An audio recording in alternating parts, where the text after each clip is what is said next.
G'day and welcome to another Biodiversity Bite with the BCT. My name is Joel and I'm an ecologist. Now when we think about bees, we typically think about the European honeybee. Large bee, very social, thousands of brothers and sisters in a big hive.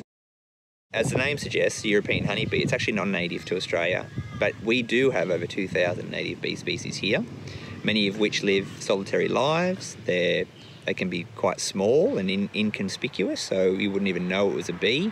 But they're critical for pollinating our native plants. Compared to the honeybee, they're not aggressive and they very rarely sting. So it's quite safe to be able to have native bees around and very positive for us.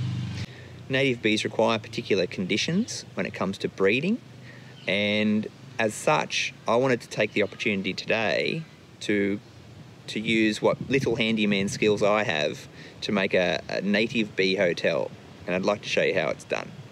Native bee species have unique preferences when it comes to homes, so there's many different types of bee hotels that we could build. Today, I'm going to target our smaller species, like our leaf cutters, our masked bees and our resin bees.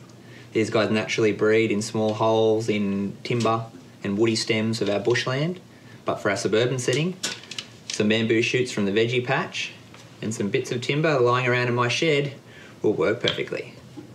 So regardless of what you use, it's important that we have the right length and width of opening for our bees to breed in for our target species. That's about 15 centimetres long and between 3 millimetres to a centimetre wide. So if we look at our bamboo shoots, there's already a natural opening there which we can work with, and we can just cut it to measure.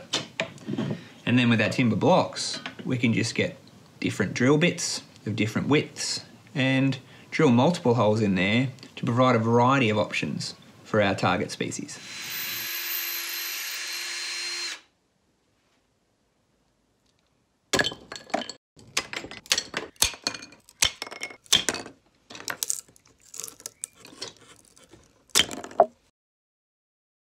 Now that we've constructed the rooms for our hotel, we need to construct the hotel itself. For me, I'm going to use a slab of timber I've got in my shed, but you can be creative. Any structure you can put together that can hold the rooms about 1 to 2 metres off the ground is important for our bees. And make sure you have some way of firmly attaching it to the tree or other structure so that it doesn't blow around too much.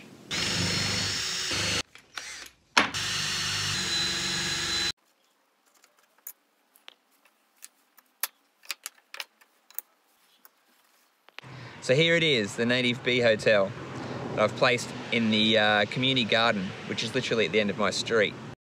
While being here, I was able to find some blue-banded bees and social stingless bees just foraging in the gardens in front of me.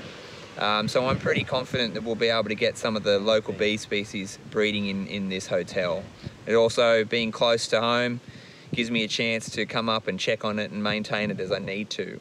Now, with someone that's not particularly handy, I think anyone could really put something like this together.